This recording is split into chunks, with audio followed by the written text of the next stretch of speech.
Bien, hasta este momento hemos podido avanzar hasta la cuarta dispensación, la dispensación que en muchos materiales y muchos teólogos la identifican como la dispensación de la promesa. Hemos visto cómo entramos en un periodo, o en el periodo, mejor dicho, patriarcal. Ya nos encontramos con este personaje tan conocido para nosotros que es Abraham, nos encontramos con su hijo Isaac, nos encontramos con Jacob, también llamado Israel por el Señor, que es el padre de esta buena cantidad de hijos, de los cuales surgen las tribus de la posterior nación de Israel. Es a través de Jacob que ya tiene un comienzo este sentido de nación. La promesa llegó obviamente a Abraham, pero en Jacob se termina eh, completando esta promesa del Señor y se termina percibiendo ya de una mejor manera. En esta cuarta dispensación es cuando, por medio de José, esta historia tan conocida de José, aquel joven que fue vendido por sus hermanos, que termina preso, termina en Egipto, y desde Egipto él, que luego de una serie de eventos muy desafortunados por un lado, por otro lado afortunados, él termina siendo el segundo en el mando en todo ese imperio maravilloso y grandioso que era en ese tiempo Egipto. Bueno, él termina siendo aquel que salva al pueblo, a su tribu, a su nación del hambre, se trae a su familia, la familia de Jacob termina posando en las tierras de Gosén en Egipto, y de esa forma es como el pueblo llega a esta nación, a este lugar en donde, lo vamos a ver ahora, posteriormente se terminan convirtiendo en esclavos. Entonces, lo que vamos a hacer es compartir pantalla y vamos a ver un poquito esto de esta nueva dispensación en la que ingresamos. Bien, en esta nueva dispensación, donde encontramos a un Israel en Egipto, a un pueblo que estaba siendo esclavizado por una potencia mundial, toma relevancia un personaje en particular que es Moisés. La historia inicialmente arranca en Éxodo, ¿sí? Ya finalmente salimos del libro de Génesis, que contiene una buena cantidad de años en el relato, y nos metemos de lleno en el Éxodo, en la historia que comienza relatándonos acerca de este niño que es resguardado por su madre de esta matanza que estaba bajo que se llevaba a cabo por ordenanza del soberano en Egipto. Y este niño se termina siendo rescatado, una circunstancia muy particular, la madre lo guarda en una canastita, en un Moisés en el río, la hija del faraón se termina encontrando con este niño, se enamora al verlo a este niño precioso, lo termina adoptando y de esa forma Moisés llega a la corte real de esa potencia. De esa forma él es resguardado, su vida es resguardada, 40 años vive en la corte hasta que finalmente él no puede tolerar más lo que veía, comete un error gravísimo, asesina a una persona, se escapa, está 40 años en el desierto, está 40 años en Madián, se convierte en pastor, tiene su familia con Séfora, con sus hijos, y luego de este tiempo llega ese llamado maravilloso que está en Éxodo capítulo 3, ese llamado del Señor a Moisés para que Moisés vaya y libere a su pueblo. Claro, este pueblo que había entrado por las buenas y de una manera medio como privilegiada en Egipto, con José al mando de la nación o como segundo en el mando. Pasa el tiempo y esto cambia totalmente, al punto de que se convirtieron los esclavos en los burros de carga de el pueblo egipcio. Bueno, esta realidad tenía que cambiar y una promesa antigua se termina cumpliendo, una promesa hecha a Abraham. Fíjense cómo las promesas se van cumpliendo, investiguen, busquen, es precioso encontrar cómo las promesas del Señor siempre se cumplen. Y bueno, a través de esta promesa se termina cumpliendo, a través de Moisés se termina cumpliendo la liberación de, el pueblo de Israel. Entramos entonces en el periodo del Éxodo. Éxodo, ¿por qué? Porque justamente ellos lo que hacen es un éxodo, salen de Egipto y emigran hacia otro lugar, se van a otro lugar. Ellos tienen un evento muy particular en el Mar Rojo, esta apertura del mar, un milagro sin precedentes. Luego está el episodio en Mara, con las aguas amargas, distintos lugares hasta que llegan al monte Sinaí, donde reciben la ley. 40 años alrededor del desierto como resultado de su pecado, este pecado de haber idolatrado, de haber hecho ídolos, de haber hecho imágenes, justamente atentaron contra uno de los mandamientos que el Señor les había mandado. Bueno, 40 años en el desierto hasta que el último de esa generación, mayor a 20 años, termina falleciendo, excepto los de la familia de Josué y de Caleb. Bueno, cuando finalmente nos encontramos con la muerte de Moisés al final de Deuteronomio, llega el periodo de la conquista. A ver, vamos repasando un poquito esto y vamos viendo en las imágenes cómo va avanzando la historia. ¿Sí? Dijimos, comenzamos con la creación, llega el pecado, la maldición y la promesa. Ahí comienza en esa promesa la línea mesiánica. Esa línea mesiánica sigue a través de uno de los hijos de Adán y Eva, que es Set. Luego de Set, varias generaciones después se levanta uno, el justo sobre toda la tierra, realmente un hombre maravilloso, un siervo de Dios único, que es Noé. De Noé no son sus tres hijos los que siguen el buen camino, el buen andar, sino uno de ellos es Sem, y de Sem surge y continúa, mejor dicho, avanza la línea mesiánica. Recordemos que con Noé está el episodio del diluvio, luego del diluvio Sem, Cam y Jafet son los encargados de poblar toda la tierra. Esto avanza hasta el momento en el que todos se terminan enorgulleciendo y queriendo llegar a Dios, y ahí está la Torre de Babel. Dios dice: descendamos y confundamos allí sus lenguas y esparzámosles. Llega el juicio en este tiempo.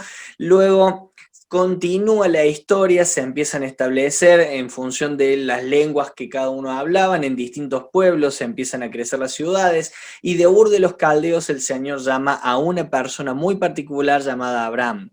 Este Abraham, hijo de Taré, es aquel que recibe la promesa de que de él habría una descendencia como tan grande y tan vasta como las estrellas del cielo. Bueno, en Abraham comienza esta promesa. Abraham se convierte en el padre de Israel, en el Padre nuestro, según la fe, y Abraham tiene a Isaac, el hijo de la promesa, una historia muy particular. La esposa no podía tener hijos, Dios le promete el nacimiento de un hijo, ese hijo nace, luego el Señor le pide una prueba de su fe, le pide el hijo. Abraham estuvo dispuesto a darlo, el Señor lo frena antes de que lo sacrifique, y así avanza la historia. Isaac tiene dos hijos, Jacob y Esaú. Jacob roba la primogenitura, la obtiene de una manera poco leal. Jacob escapa, una historia realmente muy particular. Bueno, Jacob tiene varios hijos con dos esposas y dos concubinas, con Lea primero, con sus dos concubinas, y también finalmente con la que él amaba, la esposa, la mujer que él siempre amó,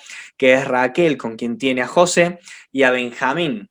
A través de José el pueblo llega a Egipto. Fíjense cómo va el desarrollo de la historia. A través de José el pueblo de Israel llega a Egipto, inicialmente en términos amigables, pero luego pasa el tiempo y esto cambia radicalmente al punto de ellos estar esclavizados. Se levanta un varón de Dios, Moisés. A través de Moisés llega la liberación para el pueblo. El pueblo continúa equivocándose, dándole la espalda al Señor, 40 años en el desierto, aprendiendo a aceptar la voluntad del Señor, y aún así, lamentablemente, equivocándose en muchos episodios, hasta que finalmente llegan a la tierra prometida, pero no solo a verla desde lejos, no solo a hacer una excursión como hicieron en Números, sino que llegan para conquistarla. Y la conquista llega de mano de Josué. Ese Josué que leemos en el libro que lleva su nombre: esfuérzate y sé valiente, no temas ni desmayes. Ese es el Josué que lleva al pueblo a la conquista de Canaán. Luego de que el pueblo conquista Canaán, hay un texto muy triste en Jueces capítulo 2, texto 10, en el que encontramos de que se muere Josué y toda la generación de estos grandes varones y grandes mujeres, una generación única realmente, que había vivido cosas increíbles en el desierto, visto milagros que no tienen precedentes, y hasta el día de hoy no hay repetición de muchos de ellos. se muere y se levantó una generación que no sabía, dice el texto, las grandes cosas que el Señor había hecho.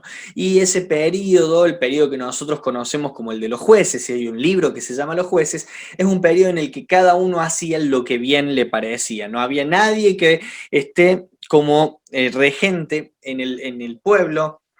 Se manejaba en realidad de manera directa una teocracia, era Dios el que gobernaba, pero como el pueblo no tenía una comunión muy estrecha con el Señor, sino que cada uno lo manejaba como bien le parecía, la verdad es que no siempre les iba bien. Entonces se hizo algo medio cíclico en el que el pueblo se rebelaba, en el que el pueblo se caía bajo el dominio de alguna nación vecina que los tenía oprimidos, el pueblo se volvía, el Señor clamaba a Dios, Dios daba respuesta, levantaba a un varón y en uno de los casos levanta a una mujer y esto termina convirtiéndose en una repetición constante, al punto de que nos encontramos con que hay entre 14 y 15 jueces que se levantaron. Estos jueces eran personas que el Señor levantaba, personas que el Señor escogía y les encomendaba la liberación del pueblo de esa nación que los tenía oprimidos. Entonces, los tenían oprimidos los filisteos, se levantaba tal persona, iba y los liberaba. El pueblo, bueno, gloria a Dios, y se volvían a equivocar y se volvían a equivocar. Bueno, llega un momento en el que el pueblo mismo se da cuenta de que eso no funciona, pero en lugar de buscar la voluntad de Dios y de volverse al Señor, ¿qué hicieron? Vieron al lado, vieron a los vecinos y dicen, che, mira, todos tienen, ¿qué? Todos tienen rey, y nosotros no tenemos rey. Por eso nos va mal. Entonces, ¿sabes qué queremos? Queremos un rey. ¿Querés un rey? ¿Y qué? Sí, queremos un rey. Y queremos a tal como rey. Claro, ¿eligieron a quién? Eligieron a Saúl. Saúl no era cualquier hombre, era un hombre, desde la perspectiva humana, era un hombre increíble. Desde la altura, desde el porte, desde la belleza, desde la capacidad física, la capacidad militar, la capacidad intelectual, no era una persona que pasaba desapercibido. Saúl era un señor hombre. Sin embargo, Saúl carecía de algo que aquel que viene después sí tenía, que es preocupación seria, sincera y real por las cuestiones divinas. Entonces Saúl, Israel demanda un rey, ese rey llega, ese rey termina siendo Saúl, es coronado Saúl, Samuel, el profeta Samuel, que en ese tiempo se había levantado, termina coronando a Saúl, termina ungiéndolo a Saúl como rey, pero Saúl, ¿qué hace? Se enorgullece y se mete en las labores que no les correspondían. Y ahí quizá vamos a hacer, para ya ir terminando esta clase, algún repaso de ciertas cuestiones o ciertos oficios del Antiguo Testamento que se perciben y se hablan mucho, pero no siempre se explican. Y está bueno que lo tengamos en claro. Quizás ya lo sabes, quizás no, pero es importante que lo conozcamos.